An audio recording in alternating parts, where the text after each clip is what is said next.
letak kamera.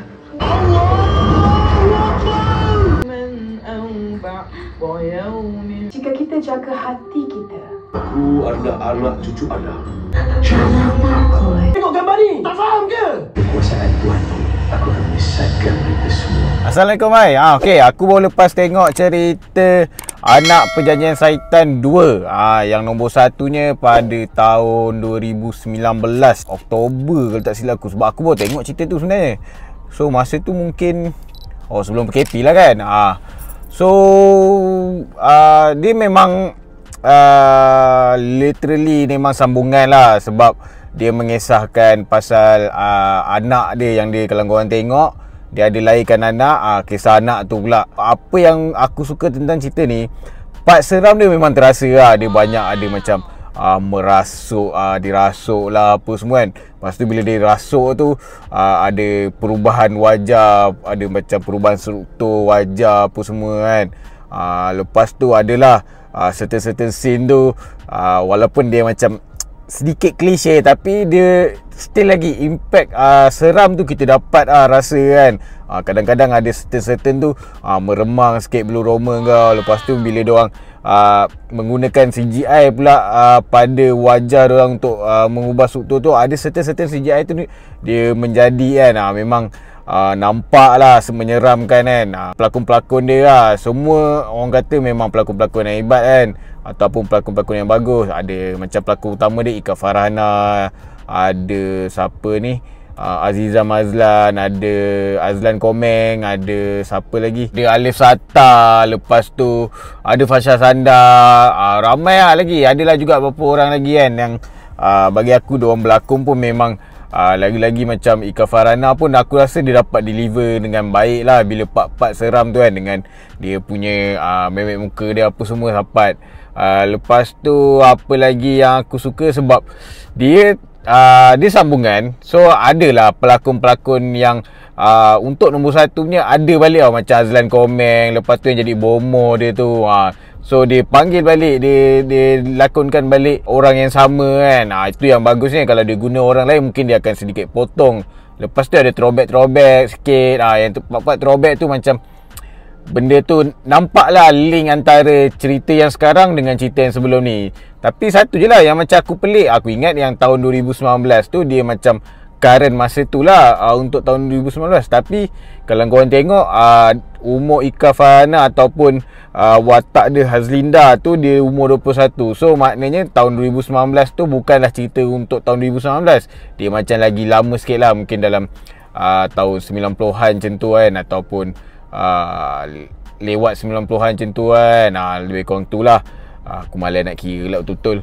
Yang aku suka bila part seram dia lah, dia sebab dia banyak dengan bila part seram tu dia, ataupun part kena rasuk tu, dia berubah suara. Lepas tu dia macam dia banyak tau dia bagi part seram tu. Jelah cerita seram kan, sepatutnya memang banyak lah diorang bagi part seram tu. Diorang dia bagi kan. So itu yang buatkan perasaan seram kau tu non-stop tau.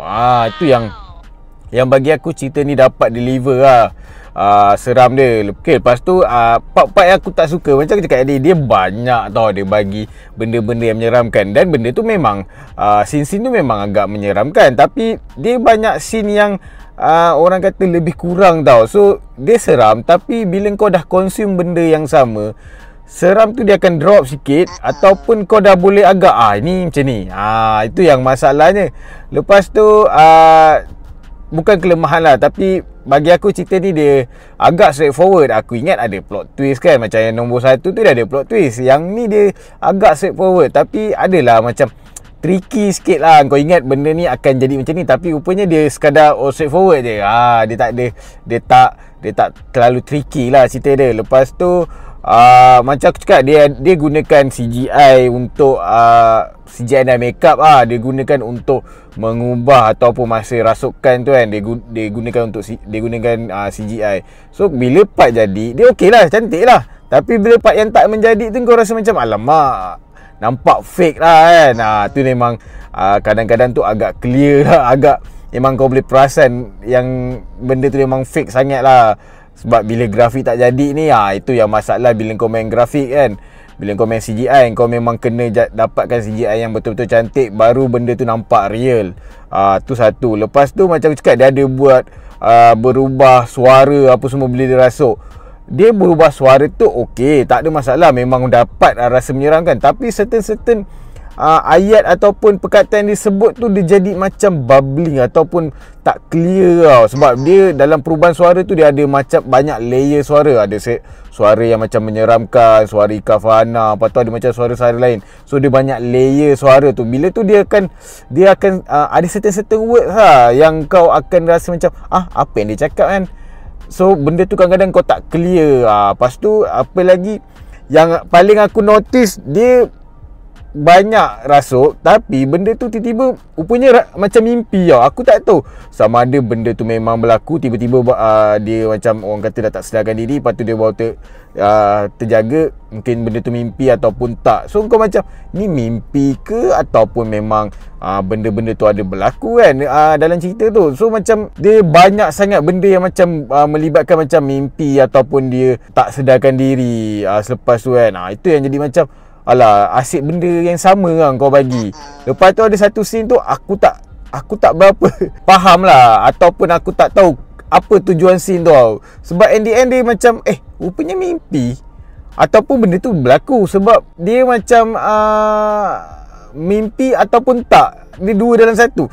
Jadi benda tu kau macam perlu ke scene ni kan. Walaupun kadang-kadang kau tengok macam dia perlu sebab dia sedikit menguraikan lah apa yang berlaku. Tapi sebab kau dah tahu dah apa yang berlaku, mungkin untuk watak tu okey kot, sebab dia menguraikan dalam mimpi dia, orang kata bagi alamat lah, ataupun bagi dia petunjuk, ataupun bagi dia tahu apa yang berlaku sebenarnya. Tapi bagi kau sebagai penonton, kau rasa macam tak perlu kot benda tu. Jadi tu yang dia macam dilema untuk kita sebagai penonton.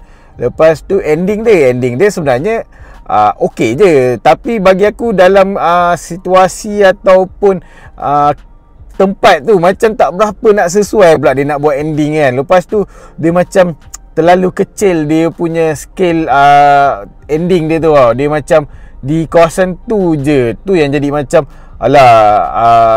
kau rasa macam tak puas lah sikit ending dia. Walaupun ending dia a bit clear aku rasa benda ni. Ataupun sebab biasalah cerita hantu ni, bila ujung-ujung tu kau rasa macam ada sambungan lagi ke, ataupun hantu ataupun setan yang rasuk dia ni masih ada dalam diri dia ke ataupun tak. Jadi kau rasa macam ada nombor 3 ke lah. So benda tu mungkin agak sedikit tricky. Tapi kebanyakan cerita seram pun ada lah gunakan trik macam ni kan. So macam mungkin ada nombor 3 ataupun tak, kita tak sure lah kan.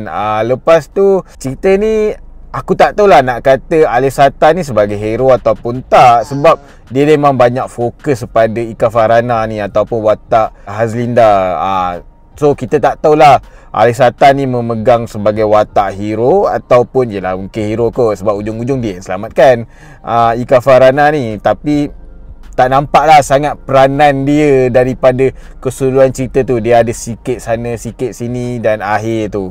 So kalau kau tanya aku berapa bintang untuk Anak Perjanjian Setan nombor 2 ni, aku boleh bagi 7 bintang per 10. So cerita ni bagi aku dia bagilah perasaan seram tu yang paling penting kan. Walaupun kadang-kadang benda yang sama kau consume dia akan sikit drop. Tapi kadang-kadang bila part yang macam lain sikit dia naikkan balik bulu roma kau. Itu yang bagus lah tentang cerita ni. So kalau kau rasa review aku ni membantu korang untuk pergi tengok ataupun tak Anak Perjanjian Setan 2 ni, aku harap kau dapat subscribe YouTube channel aku. Boleh like, boleh share, boleh komen video-video aku. Okay, sekian. Assalamualaikum.